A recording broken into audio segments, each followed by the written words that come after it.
Jesus, I would say no doubt lived as a person, but to the extent of what he did, I'm not sure. If he comes walking into where I work, shows me the signs of the stigmata and tells me he's the Son of God, I might start believing. I don't believe in God, first of all.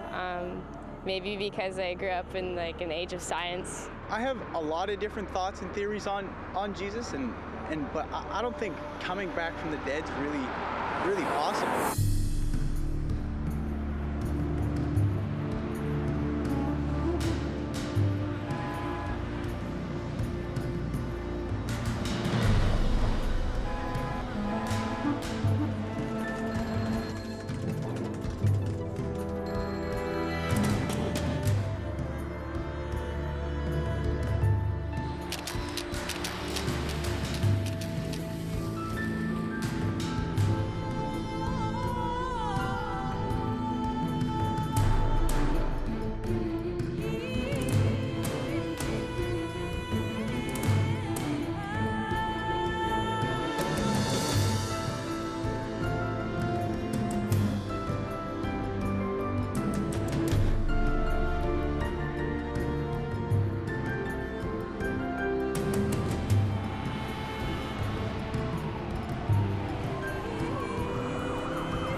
I just thought the idea of an all-powerful, all-loving creator of the universe was just an absurd idea on the surface of it. It wasn't even worth my time to check out. As far as Jesus was concerned, I thought that if he existed, and I wasn't sure whether or not he ever did, he was probably a nice guy, he was probably an excellent teacher, but he certainly wasn't the Messiah, and he certainly wasn't the Son of God.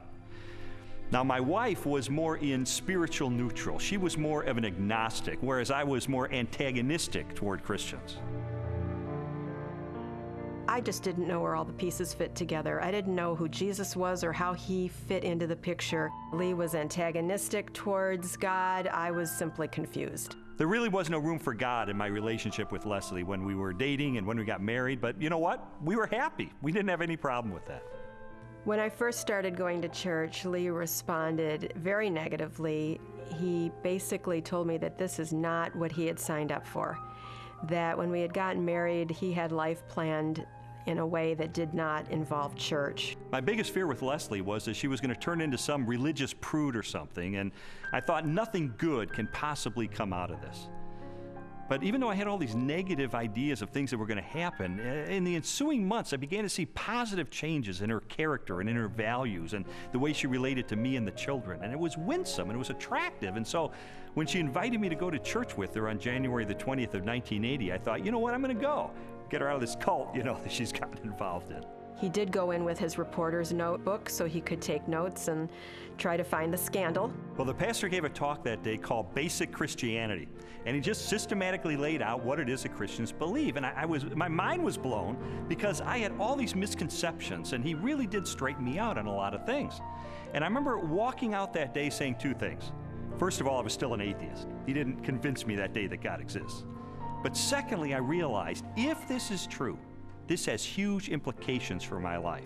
Lee's approach was very different from mine. Mine was mostly a heart issue. I wanted to know that God was real, and the way that was real for me was experientially. And for Lee, it was more about documentation, about being able to have facts that proved it true. Well, I was a journalist, so there was really no problem with me picking up the phone and calling a scholar and saying, hey, I'm Lee Strobel, I'm with the Chicago Tribune. I'd like some background information about the New Testament. And so I would do that, and I thought it was going to be so easy to expose the fallacious thinking behind Christianity. But as it turned out, it took me almost 2 years of my life to investigate these issues. It really was, in a sense, the most exciting story I'd ever pursued as a journalist. I think, unfortunately, because the documents, the New Testament and specifically, were written so far after Jesus' death, that it's really hard to say.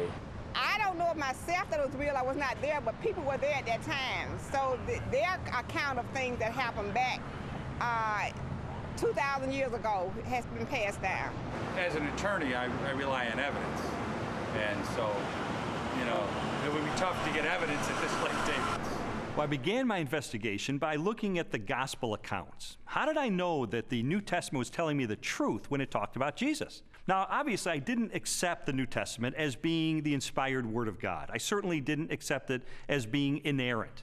But what I had to accept it as being, which it undeniably is a set of ancient historical documents. And I knew that historians had criteria that they could apply to determine whether or not these documents are trustworthy. So those are the kind of people who I pursued. I went after the heavy hitters. I went after the expert witnesses who could help me sort through these issues.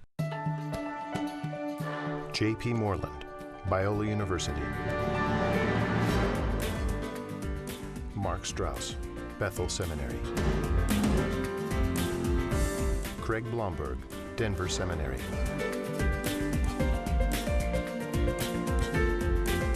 Craig Evans, Acadia Divinity College. N.T. Wright, Bishop of Durham, United Kingdom.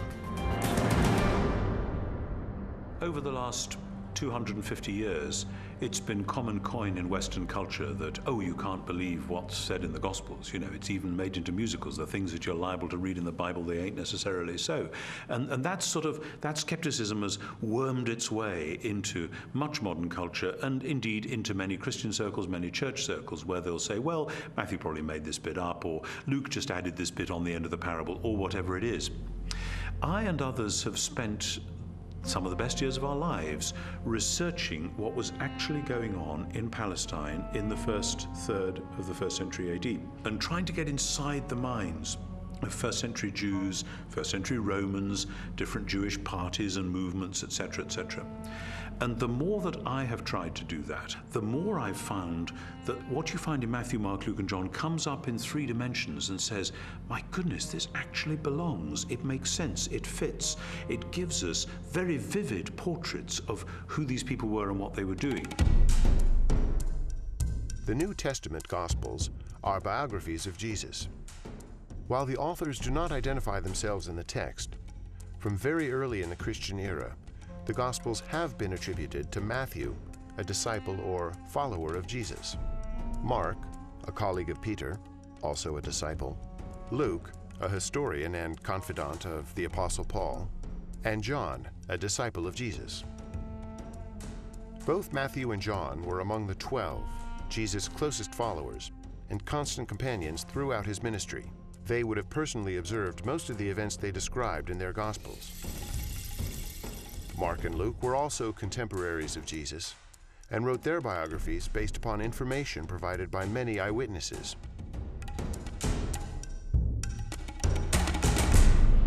I knew from my years as a legal journalist the importance of eyewitness testimony. In fact, the first question that anybody asks is, how many eyeballs are there? How many eyewitnesses do you actually have? And I needed to determine whether or not contemporary scholars have ascertained whether or not the Gospels are rooted in eyewitness testimony. It's become evident to scholars of the 1st century that the Gospels were actually attempts to write biographies of Jesus. Now, not in the modern sense, because the Gospels are not particularly interested in his early years. But when it comes to Jesus' adult life and his activities, these are biographies. They're very clearly attempts by eyewitnesses to describe exactly what Jesus said and did, and the consensus of New Testament scholarship has moved in that direction.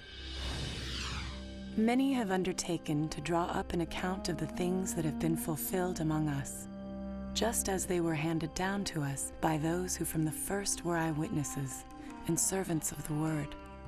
Luke chapter 1, verses 1 and 2. Luke's gospel begins with a prologue. It's actually one of the finest Greek sections in the whole New Testament. Luke was clearly a literary artist.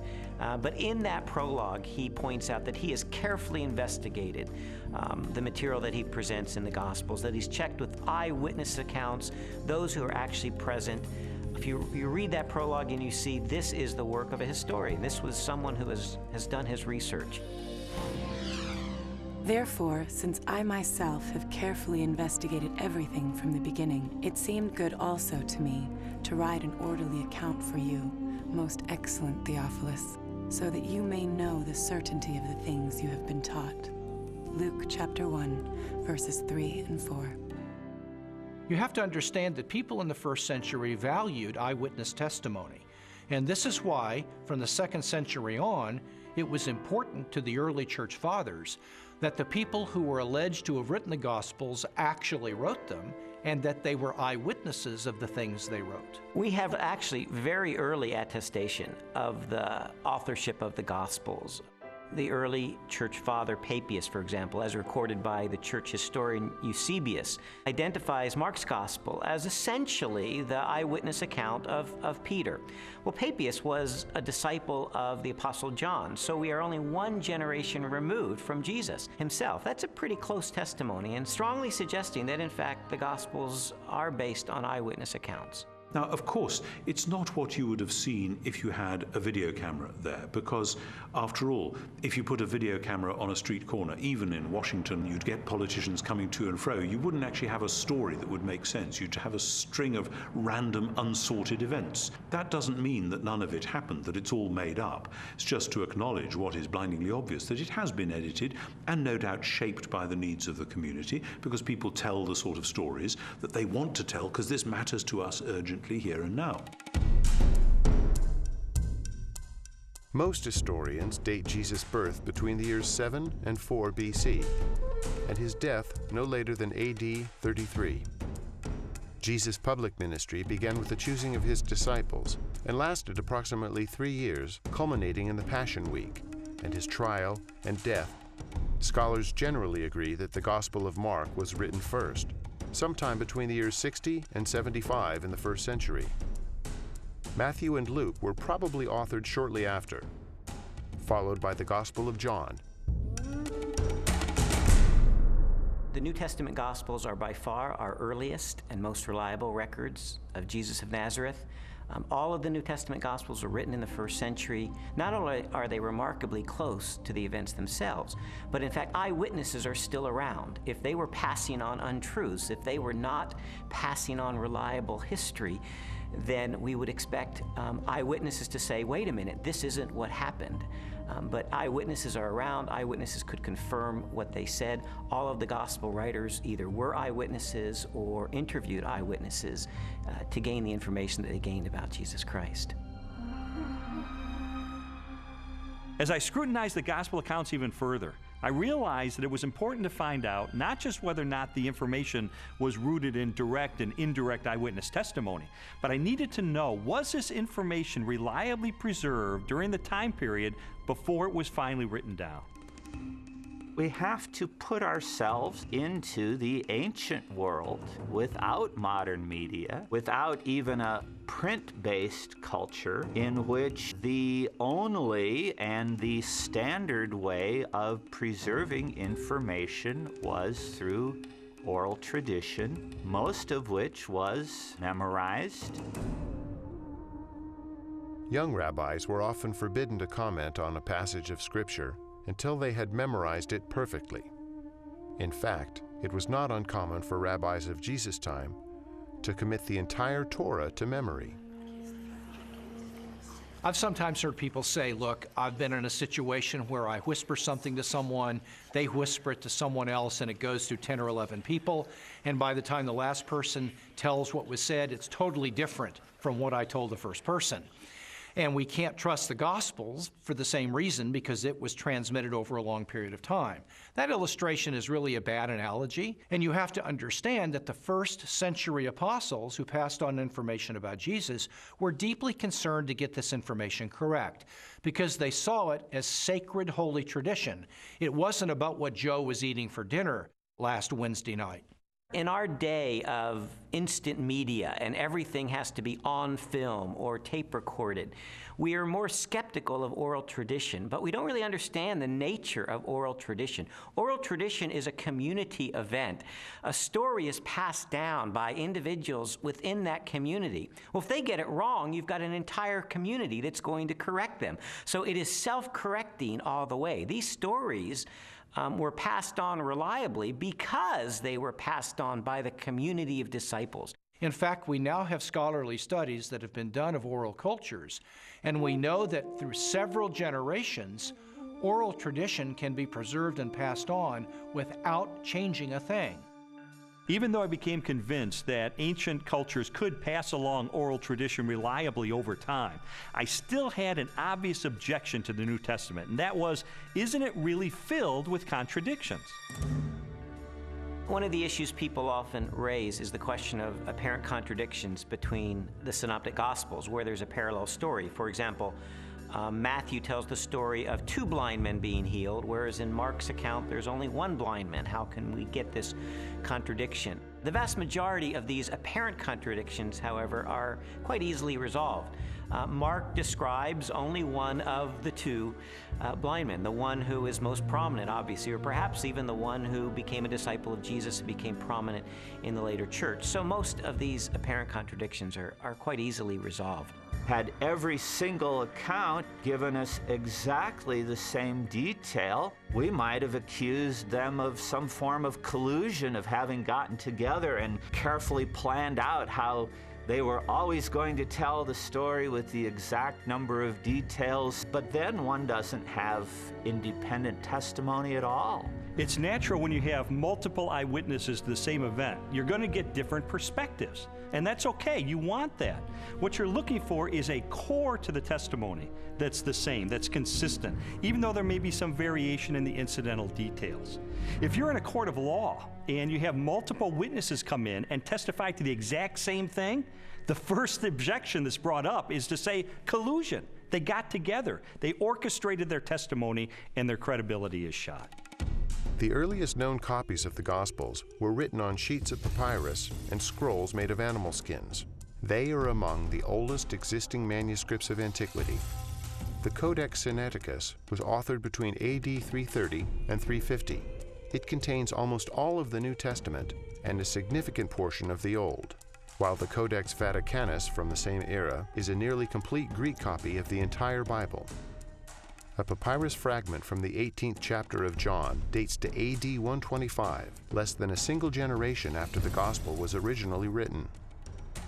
When I found out that we have no original survivors of the manuscripts of the New Testament, I became very skeptical. Because if all we have are copies of copies of copies of copies of copies, then how do we know that what we possess today bears any resemblance to what the original said? We have better manuscript attestation for the New Testament than any other ancient document. For example, the Bible of the Greeks, Homer's Iliad, is preserved in maybe 600 manuscripts, the oldest of them 1,000 years after the document was actually written. The New Testament, we have something like 5,000 Greek manuscripts. So everyone agrees, whether liberal or conservative, that we have an incredibly reliable New Testament. We have thousands of manuscripts of the New Testament. We also have virtually the entire New Testament preserved in the quotations of the Church Fathers in the first 4 centuries, so that if we had no copies of the New Testament, we could reconstruct the New Testament from quotations from the early Church Fathers. Following the pattern of my investigation, my next step was to determine whether or not there was any evidence outside the New Testament that corroborates what the New Testament tells us.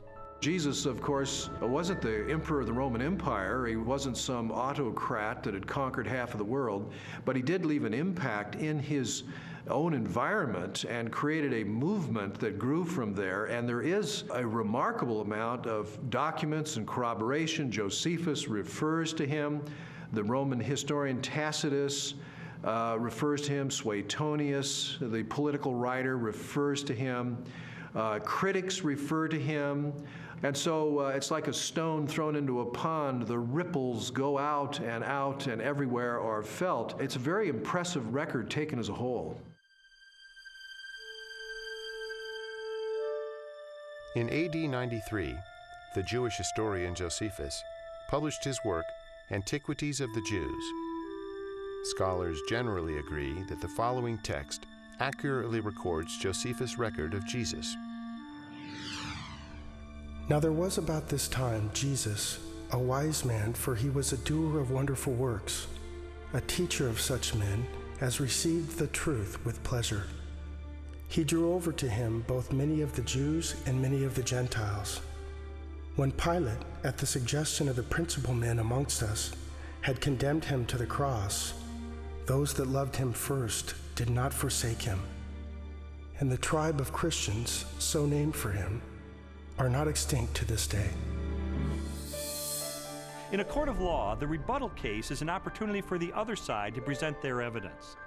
Well, in recent years, there's been a proliferation of books and articles about the so-called Gnostic Gospels. And I wanted to figure out, does this represent the mainstream of academic scholarship? The Gnostic Gospels are a collection of religious writings from the 2nd and 3rd centuries. They blend the teachings of Jesus with a variety of ancient philosophical beliefs. According to the tenets of Gnosticism, the universe was the creation of a flawed and wicked God. Therefore, all matter was evil. Salvation from this world could only be attained through secret knowledge about the spiritual nature of man. There's been a lot of talk about the Gnostic Gospels, the Gospel of Mary Magdalene, the Gospel of Philip, the Gospel of Thomas. These documents are almost universally recognized to be much later than the New Testament Gospels and not to record historically reliable material related to Jesus. Well, the New Testament Gospels give us a portrait of an early 1st century Palestinian Jesus of Nazareth. The Gospels from the 2nd century, which are mostly Gnostic Gospels, such as the Gospel of Judas, or the Gospel of Thomas, or the Gospel of Philip, or the Gospel of Mary, they give us a very different Jesus. Now, you can pick and choose if you want. You can say, well, I like the 2nd century Gnostic Jesus better. Others might want the early 1st century Palestinian Jesus. But if you're going to be a scholar about it, and you're going to talk about, well, which Gospels really do give us earlier traditions that more reliably reflect the actual historical Jesus, you got to go with the New Testament Gospels every time. There's a view among some that there were all of these different competing views of Jesus Christ, and that the one that won out became the orthodox perspective of Christ reflected in the Gospels. All the evidence runs contrary to that. Jesus was a 1st century Jewish teacher who revealed and demonstrated himself to be the Messiah. That's the presentation we get in Matthew, Mark, Luke, and John, the New Testament Gospels. These later Gospels, these Gnostic Gospels, present a very different Jesus, almost a Greek philosopher, an esoteric Gnostic Jesus. It's clearly not the authentic historical Jesus. What I've come to discover is that the Gospels in the New Testament, Matthew, Mark, Luke, and John, are our best sources for Jesus. And I've also found that they are reliable, and that from these sources we can form a picture that I believe is very accurate, that tells us about Jesus, what he taught, how he was perceived by his contemporaries, and what his life was really all about. Everything from Jesus' parables to his healings, to his controversies, to his warnings, and all of that, the reason they were telling this stuff is that not just it was good advice for them in their own day, but that it actually mattered, that it actually happened. And if it hadn't happened, you're into a totally different worldview, a worldview which is about ideas, which is about self-realization, hugely popular in our culture just now, discovering who I really am. You know, for goodness sake, Jesus didn't come to help me discover who I really am. He came to tell me who he knew I really was and to do something about it. And that's much better news. After a while, as the evidence would accumulate more and more, it was like there were these scales and they began to tip increasingly. And I began to go from a hard-hearted, cynical atheist to someone who was still skeptical, but who was more open-minded, maybe more of a spiritual seeker, someone who was willing to follow the evidence wherever it took me.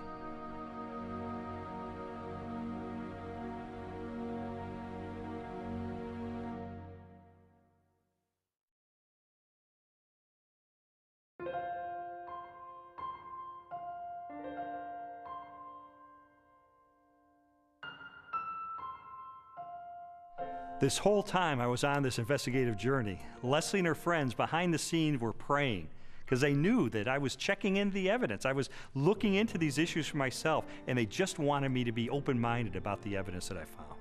I was feeling like my whole world was opening up into something new and way more exciting and fulfilling than what we had been on. And it was that frustration of trying to help him to recognize that that was the case. Well, Leslie tried several things during this period to try to spur me on in my investigation. It didn't help very much. For instance, she would leave Bible tracts around the house, or she would take a Christian book and highlight certain passages and leave it open on a coffee table, things like that. And it really didn't help, and I told her it was not helping, and she understood that. But I think sort of the whole time she was holding her breath, because this was not a very smooth investigation. He would take 2 steps forward, 3 steps back. Sometimes it looked like he was really getting it, and other times he would just turn into an angry, frustrated person again. And so it was a very frustrating time for both of us. I believe Jesus was a real person. I believe he did live. I guess there are some exaggerations in the Bible, I'd have to say. I don't believe we'll ever know if Jesus was really what everyone thinks he is. I think it's a lot of folklore. I think it's a lot of historical misrepresentations. I think it's a lot of wishful thinking. But I don't think we know, and I don't think we'll ever know, and I don't think there's any way to prove what has been claimed about Jesus for all these years. The biographies of Jesus in the New Testament gave me a lot of information about him. But Christians were saying that he is the Son of God. That's a huge step to take to believe that. And so I sought out more scholars so I could pose to them this question: who was Jesus?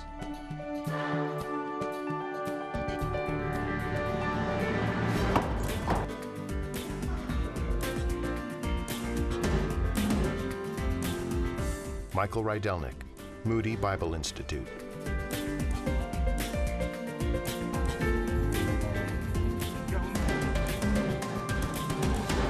Ben Witherington, Asbury Seminary.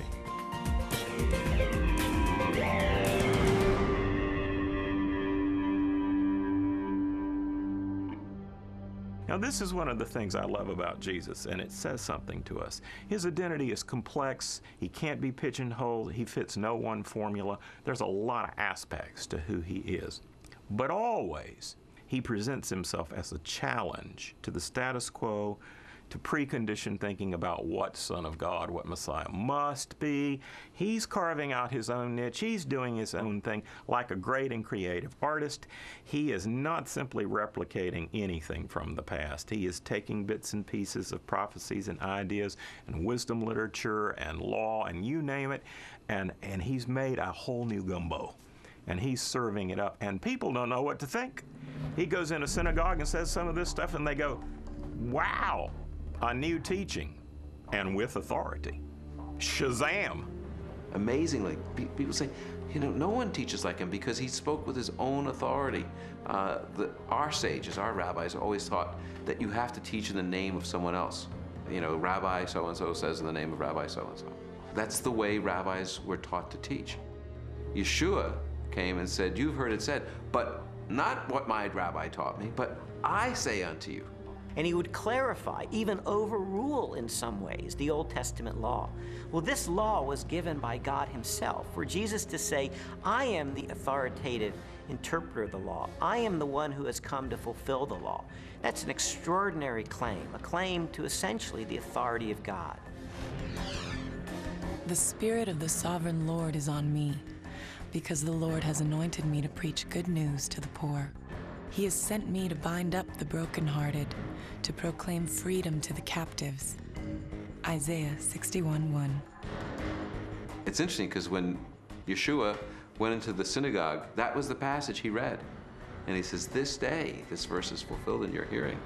And basically he's saying, I'm the servant that's described here. I'm the one who fulfills this. Philip comes to Jesus and asks him to show us the Father, and Jesus says, the one who has seen me has seen the Father. Jesus clearly presents himself as the self-revelation of God. Those who meet Jesus are, in fact, meeting God. When Jesus is brought before Caiaphas, the high priest, and some of the Sanhedrin members that have gathered the evening that Jesus is arrested, they're trying to find incriminating evidence, they're trying to find incriminating testimony, and they're not doing real well. And finally, the high priest asked Jesus directly, tell us plainly, are you the Messiah, the Son of God? And Jesus says, I am. And you will see the Son of Man seated at the right hand, coming with the clouds of heaven. And there Jesus has combined phrases from Daniel 7 and Psalm 110. Jesus sees himself as this heavenly figure. More than 80 times in the New Testament Gospels, Jesus is identified as the Son of Man.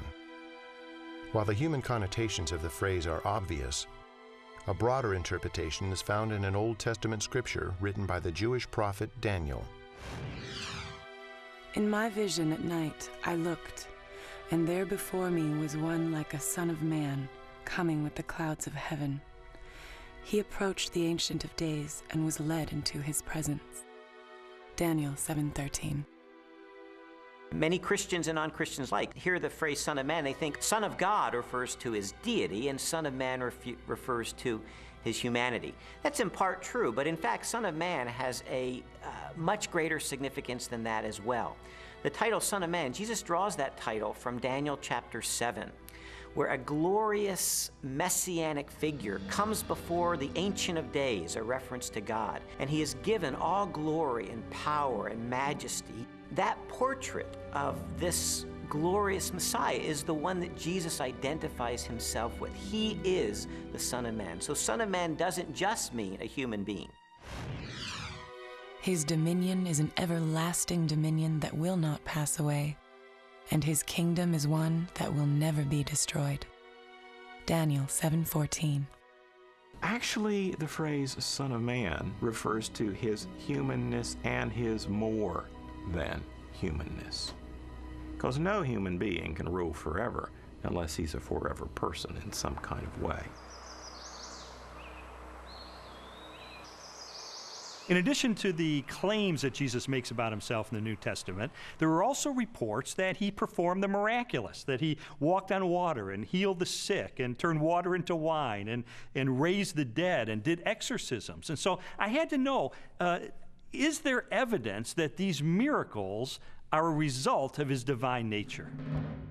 Jesus' contemporaries, that is, people who liked him, people who were indifferent, neutral, and people who opposed him, all acknowledged he did extraordinary things. Now, of course, the people who liked Jesus and believed in him and followed him said Jesus did these powerful works because of the Spirit of God. People who opposed him would say, well, I admit he does these amazing things, but it's because the devil is helping him. The Talmud actually speaks of some of these things. In some of the passages that deal with Yeshua, it has him as a magician. And why do they describe him as a magician? It's not flattering. There's a historical recognition here that when Yeshua came, he did miracles, just as Isaiah 35 indicates in the Messianic age. When the Messiah comes, he'll be able to make the blind see and the lame walk. The New Testament Gospels record at least 40 separate miracles performed by Jesus during the course of his ministry. They include healings, exorcisms, mastery over nature, and even raising of the dead. Christian theology has always held that these miracles are part of a total picture that displays the attributes of God himself: unlimited power, total knowledge, ever-present, unchanging, eternal. There's no question that the biographies of Jesus describe him as a worker of mighty deeds. But I wanted to know, does this make him any different than the other miracle workers and magicians of the ancient world? Miracle workers that we find occasionally in the first century are magicians. They use incantations, they use spells, they try to coerce gods or divine figures to work on their behalf. That's very different than Jesus' miracles. Jesus' miracles were to demonstrate the power of the kingdom of God. When he healed the sick, he pointed back to Isaiah's prophecies that when God's kingdom would come, when God's salvation would come, the lame would walk, the blind would see. This was the demonstration that God's kingdom was arriving. He's an exorcist. You don't find any of those in the Old Testament. People were not looking for messianic exorcists. He carves out his own niche. He reveals his identity in his own way. It becomes clear that he is somebody who can take on the powers of darkness himself and win. What kind of person is that? And he doesn't have to use recipes and formulas like other ancient exorcists. He can just call the demon by name and that boy's out of there. One of the most astonishing things that Jesus did was when he claimed to forgive sins. In Mark's Gospel, chapter 2, a man is brought to him, a paralyzed man, and the crowds around him are expecting Jesus to heal him. But instead, the first thing Jesus said is, your sins are forgiven. Only God forgives sins. Now, some might say, well, Jesus may have been forgiving sins on behalf of God. But in fact, that's not the way his listeners understood him, because immediately the religious leaders responded to that. Who is this that forgives sins? Only God forgives sins, they claim. But Jesus claims the ability to forgive sins. And that to confirm that he has that authority, he then heals the man. And so a very obvious question arises. That is Jesus the Messiah, the Christ, the anointed one? The one sent by God to be the Savior of Israel and the world? Christians told me that there are dozens and dozens of ancient prophecies contained in the Old Testament of the Bible, and that they predict the coming of this Messiah, and that Jesus, against all mathematical odds, fulfilled those prophecies. And I thought, this is a little bit like the fingerprint evidence you see in a court of law.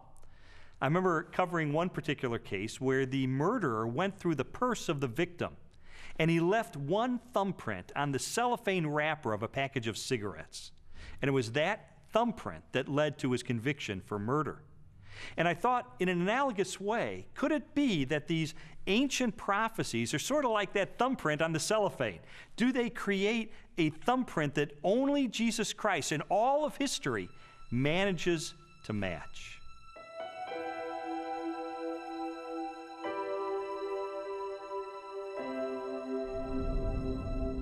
This is Yeshayahu 53:6, or Isaiah 53:6.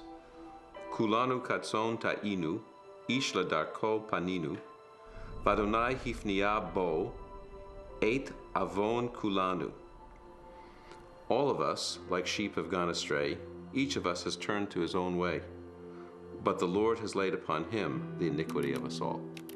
I had a friend who wrote this out on a piece of paper. He typed it up on his computer without any verse notations. And he took it around to everyone in his office. He worked in a big office for a motor vehicle bureau in one of the big states in our country. And he showed it to everyone in the motor vehicle bureau and in the state capitol. And he said, just tell me who this is and where it comes from. And every single person that looked at it, Jew or Gentile alike, it didn't matter. Everyone that looked at it read it, and he said, who is this? They said, oh, it's obviously Jesus of Nazareth. That's who it is. And it's from the New Testament. And then my friend would say, but no, it's not from the New Testament. It's from the Hebrew Bible. It was written 8 centuries before Jesus came. Can you believe this? And he showed it to them from Isaiah. And people really had a hard time, because if you read this passage without any kind of presuppositions or bias, you will read it, and it will be really clear that this is the life of Yeshua. Now, could he have fabricated this, or is this just a big coincidence? In the Old Testament, we really have 2 kinds of prophecies. We have prophecies that are fulfilled uniquely in Christ, and prophecies that are fulfilled typologically in Christ. And I do think we need to distinguish between the 2. Those that are fulfilled uniquely in Christ were once and for all fulfilled by Jesus. And those are the ones that we can really point to have apologetic value. That is, to demonstrate that Jesus was the only person who could have possibly fulfilled this. His birth in Bethlehem is one of those prophecies. His role as the suffering servant of Isaiah 53 is one of those prophecies. His entrance into Jerusalem on a donkey from Zechariah chapter 9. These are clear evidence that Jesus is fulfilling the Old Testament. The most amazing part of Isaiah's prophecies is in Isaiah 9, when it speaks about the son of David coming to be the king, to sit on the throne of David and have an eternal righteous kingdom. And everyone knows it from Handel's Messiah. Unto us a son is born, unto us a child is given. And the idea of this verse is that the Messiah will actually be born, physically born. And then it says, and his name shall be called Wonderful Counselor, Mighty God, Father of Eternity. In other words, he's the creator, the author of time. Some skeptics have said that Jesus could have engineered the fulfillment of these prophecies. Of course, Jesus could not have determined where he was going to be born, so to be born in Bethlehem, obviously he could not have engineered that. Also, as the suffering servant, it would have been difficult for him to engineer such a specific fulfillment of Isaiah 53. But on the other hand, the fact that Jesus performed certain actions that in fact fulfilled prophecies only demonstrates that he was indeed the Messiah. Anyone who enters Jerusalem riding on a donkey, in obvious fulfillment of Zechariah 9:9, is saying, yes, I am the Messiah. So we certainly have a glimpse in that fulfilled prophecy of the self-consciousness of Jesus, that he truly believed that he was the Messiah. Scholars have determined that Jesus fulfilled at least 4 major prophecies, each written a minimum of 3 centuries before his birth. Their content ranged from specific details about his life to the symbolic implications of his death. Psalm 22 gives a poetic picture by David, written in the first person, of what the Messiah will be like in his suffering. And one of the things he says is that they will pierce my hands and my feet. Now, David wrote before crucifixion was known, probably by about 300 years. So Isaiah 53 says he was pierced through. It gives us the reason for his death. He was pierced through for our iniquities. So there's a purpose. He dies not just because he's a martyr, but because he's a substitution for sin. A college professor of mathematics and science named Dr. Peter Stoner wanted to determine what the odds were that any human being throughout history could fulfill the messianic prophecies. So he had his students come up with very conservative estimates of the likelihood of any human being fulfilling certain of these predictions, and then they just ran the numbers. And what they determined is that the odds of any human being fulfilling 48 of these ancient prophecies would be 1 chance in a trillion.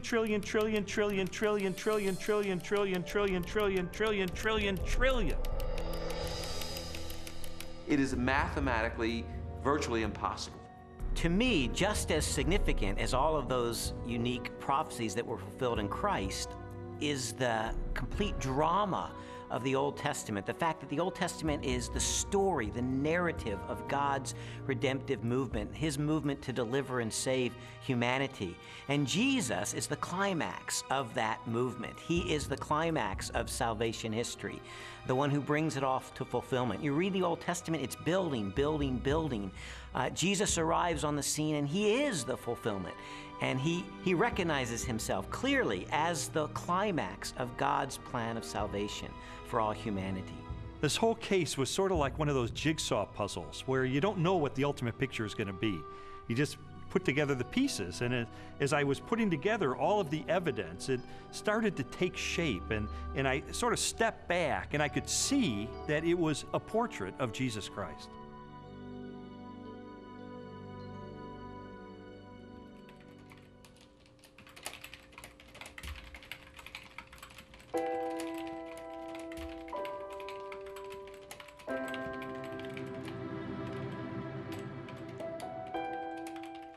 This was not just an intellectual journey. There was a very real emotional component to this, because I would find things along the way that would challenge me and my worldview on a very deep level. And I would recoil from it, and I wouldn't want to believe it. And I mean, there were so many reasons why I didn't want there to be a God, because I did not want to be held accountable for my life. I didn't know at the time why Lee was so angry. I thought it was just being stubborn. He says, after coming through it, that it was conviction. It seemed that the more Leslie's values were changing and her character was being transformed and the way she related to me and the children was changing, it would highlight the contrast with my life. I was feeling fearful and angry as well that he was being affected by it in the way that he was. I mean, the truth is, I felt like I was losing Leslie. She was being pulled away from me into this Christian subculture.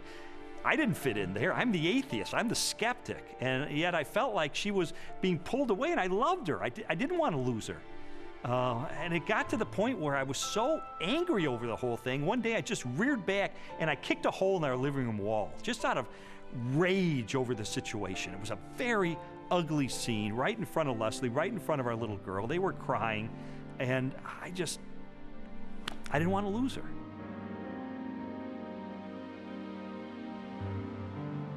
Jesus's body was never found, and so yeah, and they predicted it. Well, you know, he talked about it, and it was predicted, and it happened. I mean, it's this easy. It's as simple as that. We just tend to complicate it, man. No, not physically, not his physical body.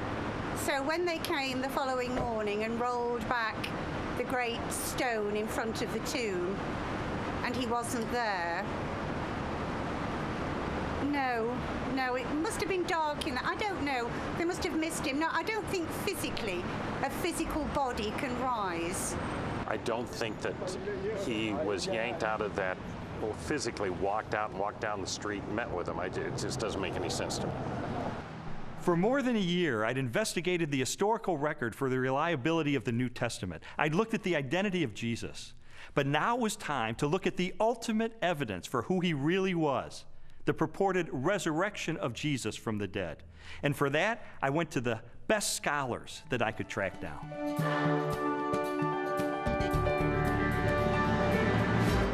William Lane Craig, Biola University. Gary Habermas, Liberty University.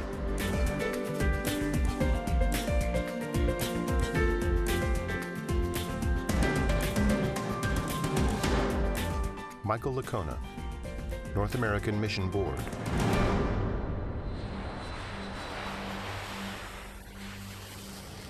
You see, while Jesus was on earth, he made some really radical claims. He claimed to be the uniquely divine servant of God, and he claimed that the only way that we could get to God would be through him. Now, I submit to you that if one of your professors made some claims like that, you would think that he or she was a few French fries short of a Happy Meal. Those are some really audacious claims. Well, a lot of Jesus critics responded to him the same way that you or I would respond to someone making those claims today. Oh yeah, pal? You really think that's who you are? Well, tell you what, why don't you show it to us? Why don't you give us a sign? Show us a miracle or something. And Jesus said, well, I'll give you one miracle, one sign, my resurrection from the dead. The resurrection of Jesus really is the pivotal event of history. Anybody can claim to be the Son of God, as Jesus clearly did. The question is, can you back it up? What evidence is there to support your claim? What credentials do you have? And if Jesus really did return from the dead, that's excellent evidence that he is who he claimed to be, the one and only Son of God. To weigh the validity of Jesus' resurrection, we must first consider his death. Many skeptics have proposed that Jesus merely fainted on the cross, or was drugged, and later escaped as part of a conspiracy. By contrast, the four gospel narratives collectively describe the events of his public beating, death by crucifixion, and burial. Pilate had Jesus flogged and handed him over to be crucified. Mark 15:15. Chances of surviving crucifixion were extremely bleak. Crucifixion and the tortures that normally preceded it was the worst way to die in antiquity. A person was scourged to the point usually that their intestines, arteries, and veins were laid bare. And then after that, a person was dragged out where they were impaled to a cross or a tree and then left hanging there in excruciating pain. In fact, the word excruciating comes from the Latin, out of the cross. Jesus was being tried and executed as a rebel leader. Now, in the Roman army, if you were responsible for looking after one prisoner of war, even if he was a rather insignificant prisoner of war, if you let him get away, your life would be forfeit in place of his, and life was very cheap. If you were looking after the execution of a rebel leader and you let him get away, you're in deep trouble.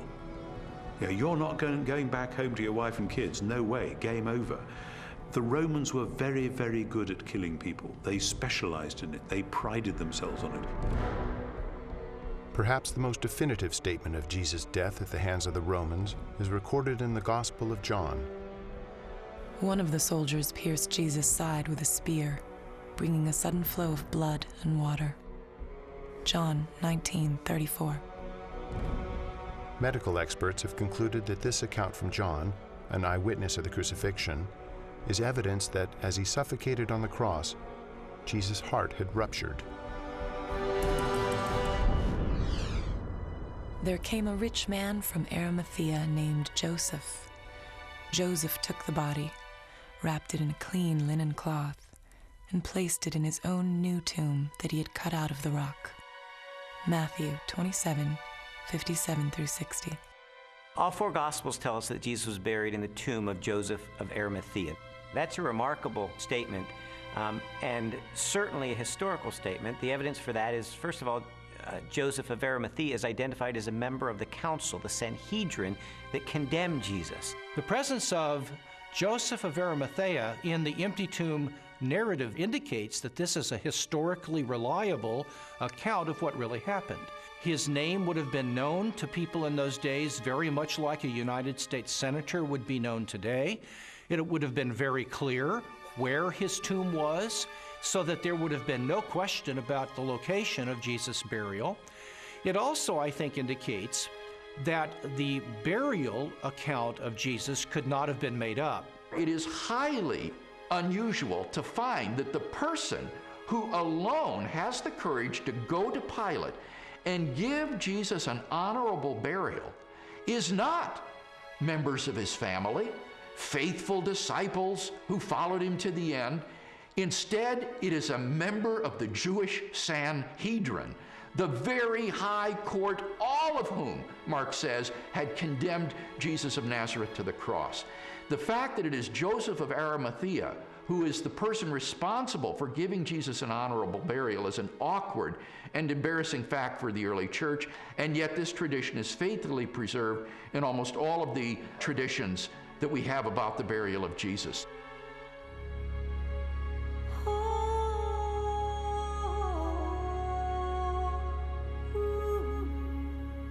If Jesus really was killed by the Romans, if his body really was buried in the tomb of Joseph of Arimathea, then the next focus of my investigation became obvious. On the first Sunday after the crucifixion, was the tomb of Jesus Christ really empty? On the first day of the week, very early in the morning, the women took the spices they had prepared and went to the tomb. Luke 24:1. The empty tomb story also has a very embarrassing feature of it that is preserved in the memory of the early church, namely the discovery of the empty tomb by women. Now, in order to appreciate this, you have to understand something of the status of women in Palestinian Jewish society. In that society, which was a patriarchal society, women were frankly second-class citizens. If you were going to invent an account about an empty tomb, then why on earth would you invent witnesses, primary witnesses, whom no one would believe? In fact, they would scoff at that later on. Supposing you were inventing the story of the resurrection of Jesus, many people have said, oh, this was all just dreamed up later on. Well, how would you have done that? The one thing you wouldn't have done would have been to have not only a woman, but a woman who's got nobody quite knows what, but a fairly shady past, as your prime witness. And yet there she is, Mary Magdalene, in Matthew, Mark, Luke, and particularly in John. And already by the middle of the 2nd century, the pagans are sneering, oh, this is just based on the testimony of hysterical women, you can't believe that. But the early Christians stuck to their story, they stuck to their guns, they stuck to the women. They said, this is how it was. Now, they just would never have made that up, and that actually has enormous ramifications. If this is how the story was, and they didn't change it to airbrush Mary out, then this really must have been what happened on that first Easter day. The chief priests devised a plan. They gave the soldiers a large sum of money, telling them, "You are to say, his disciples came during the night and stole him away while we were asleep." Matthew 28:12 and 13. Matthew reports that the Jewish authorities were claiming that the disciples of Jesus had stolen his corpse. And this is verified by Justin and Tertullian a little bit later on, saying that the Jewish leaders were still saying the same thing in their day. Now here's the question. If the body is still in the tomb, why are you saying that the disciples had stolen it? Well, if you think about that, the claim that the body was stolen confirms that Jesus' enemies acknowledged that the tomb was empty. If you've got a stolen body, you must have an empty tomb. If the tomb was not empty, Jesus' opponents would surely have gone and got the body and shown it as soon as the disciples began proclaiming the resurrection. I found the evidence for the empty tomb very convincing, but you know what? That didn't tell me what happened to Jesus. Is it true that hundreds of people really saw him alive after the crucifixion? My research took me to a letter that the Apostle Paul wrote to the church at Corinth, and it contains the earliest passage of all about what happened to the resurrected Jesus. He was raised on the third day. He appeared to Peter and then to the 12. After that, he appeared to more than 500 of the brothers at the same time. Then he appeared to James, then to all of the apostles. And last of all, he appeared to me. 1 Corinthians 15, 4-8. Paul, who is a first-generation Christian, having met and seen the resurrected Jesus, describes resurrection appearances to Peter, to the apostles, to James, and finally to himself. And he also mentions 500 people who saw Jesus alive. So we have eyewitness first-hand account of someone who himself saw Jesus alive and knows of 500 people or so who saw Jesus alive. That's extraordinarily strong evidence. These people, Paul tells us, were still alive at the time that he was telling the Corinthians about it. And his implication is we have hundreds of people who actually saw Jesus risen from the dead. If you don't believe me, you can ask them about it because they're still alive. In 1 Corinthians 15, Paul tells the Corinthian church that he passed on what he received. He uses the language, actually, of a formal transfer of tradition. What he received, and then he describes the resurrection of Jesus Christ and the resurrection appearances.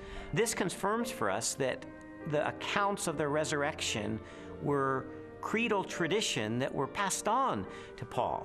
So if 1 Corinthians was written in the early to mid-50s of the first century, these traditions were much earlier than that, going back to the period of Paul's conversion in the 30s. So that pushes the accounts of the resurrection to a very, very early date. Paul seems to think that the best argument for this text is that he received it from trustworthy persons. I gave you what I was given. The answer's right. I went to the right people. And critics believe that Paul got this material. Generally, they say he received it in Jerusalem about 35 AD. First of all, he's early. He's writing within 20 to 35 years of the purported event itself, because he's quoting from a creed, an oral formula, tradition that predates the writing of the New Testament, for which most scholars date to between 3 to 5 years of the crucifixion itself. 1 Corinthians 15, 3-7 provides evidence that belief in the resurrection was already present among Jews within 2 to 3 years after Jesus was killed. That means that the resurrection stories aren't something that evolved over 30, 40, 50 years after the crucifixion of Jesus. So we have the empty tomb, we have the eyewitnesses, we have the early accounts. The question is, are there any other additional facts, circumstantial evidence, to support the resurrection? While the Apostle Paul described hundreds of eyewitnesses to the resurrected Jesus, the full impact of the event is perhaps best measured by the subsequent growth of the early Christian church in the face of intense persecution.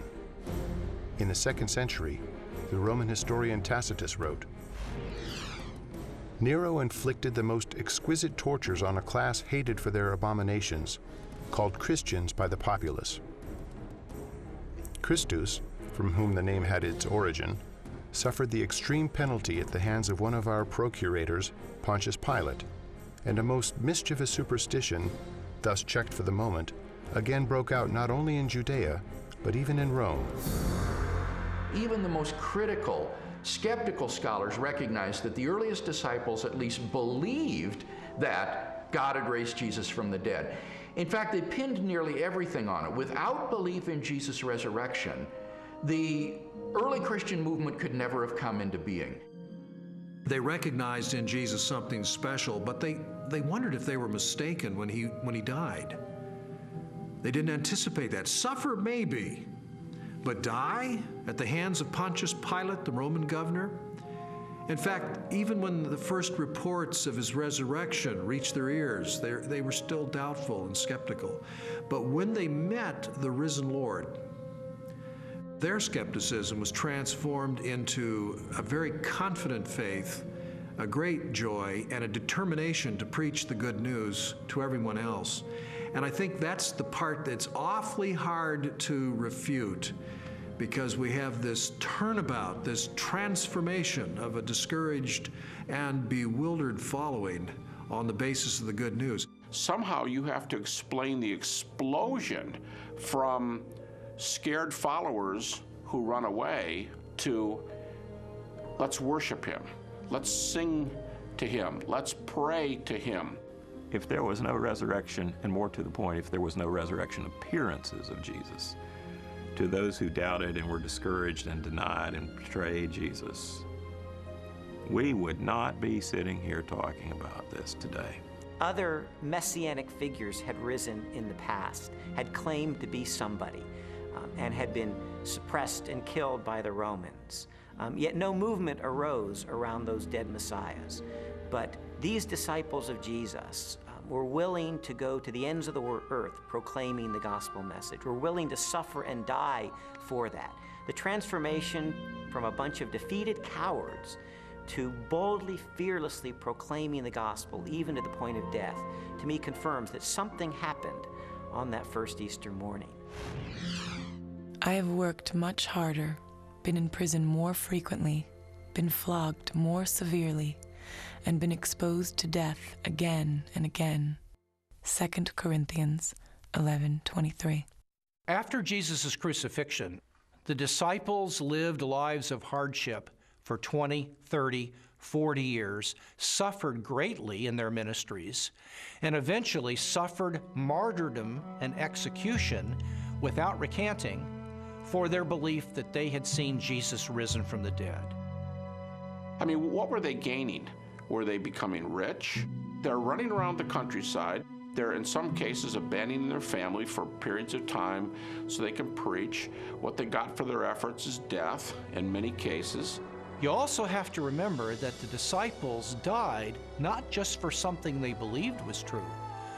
They died for something they actually saw with their own eyes. It's much more difficult to explain that away than it is for someone who dies for a belief and they're sincerely wrong. I came across a bit of evidence I really found fascinating. James was a half-brother of Jesus, and he was not a believer in Jesus during Jesus' lifetime, but he later died the death of a martyr as a leader of the local church. In a similar way, Saul of Tarsus was a persecutor of Christians, and yet he later becomes the Apostle Paul, this incredible missionary. So I had to ask myself, what led to this radical transformation of these skeptics? Sometimes people will come to believe something they wish to be true. If you believe hard enough that a person is loving and kind, you can talk yourself into believing that, even though the person is not loving and kind. It's very, very difficult, however, to explain people coming to believe something that they're actually standing against. Now, in the case of James and Paul, they did not believe in Jesus before his crucifixion. In fact, they thought he was deranged, and they did not accept what he said and what he taught. James, the brother of Jesus, is a skeptic who doesn't come to Jesus until he meets the risen Lord. Critics allow that. Paul's a persecutor till he meets the risen Jesus. That's not the kind of testimony of someone who all gets together and say, hey, let's just cook this thing up. One of the certainties, it seems to me, related to the testimony of the apostles is that they truly believed that Jesus was who he claimed he was, and they truly believed that he had risen from the dead, because they were willing to die for that. Very few people are willing to die for something they don't really believe in, or something even worse that they know to be a lie. When Jesus was executed, his disciples were rightly afraid. They scattered, they were fearful for their own life. Their hopes had been dashed because they had believed Jesus was the promised one who was going to usher a new day in for Israel. Turned out he wasn't, because he was murdered by crucifixion under the authority of the Roman Empire. And yet, shortly thereafter, we find them taking a stand in Jerusalem, proclaiming that Jesus was the Messiah, the very Son of God. How do we explain that? How do we explain the fact that they were even willing to propagate this the rest of their lives and go to martyrs deaths for their belief. The only rational explanation is that something happened to them between the death of Jesus and 3 days later, and according to their own words, it was that they saw Jesus risen from the dead for themselves. People have often said, and I think it's a perfectly fair position, that, okay, there aren't actually any good alternative hypotheses for how you explain the rise of early Christianity, but because we know as an absolute fact which we're not prepared to let go of, that nobody ever rises from the dead, then there must in fact be some other alternative hypothesis. And I want to say, okay, if you want to make the absoluteness of bodily death the cornerstone of your entire worldview, I actually can't stop you. If you choose to say, no, here I stand, death is the end, and nobody ever comes back from it, and that's just the way it is, well, that's where a lot of people were in the ancient world, it's where a lot of people are in the modern world.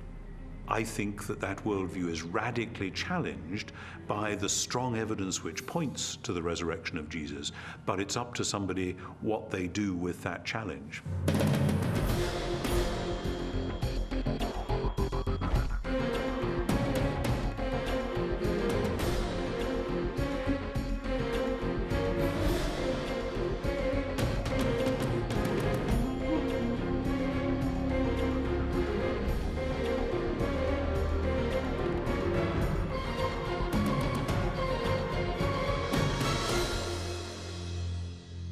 The evidence accumulated over time until November the 8th of 1981, which is sort of when I reached a critical mass.